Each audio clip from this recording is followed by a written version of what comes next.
Hello বন্ধুরা, কেমন আছেন? ভালো আছেন তো? আজকে নিয়ে এলাম কচুরলতি ভাপা। দেখলেন কচুরলতিগুলো ছাড়িয়ে রেখে দিয়েছি, তার সাথে মাখার জন্য রেখে দিয়েছি অনেক কিছুই। চিংড়ি মাছটা আমি ভেজে নেবো, সাদা তেলটা দিয়ে নিয়েছি কড়াইতে। এখন হচ্ছে চিংড়ি মাছগুলো দিয়ে দেবো কড়াইতে, ভালো করে ভেজে নেব।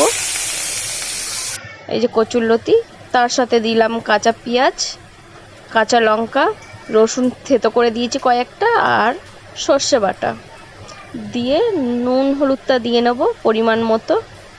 এই যে আর দেব সর্ষের তেল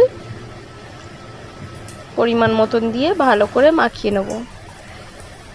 চিংড়ি মাছটা ভাজা হচ্ছে,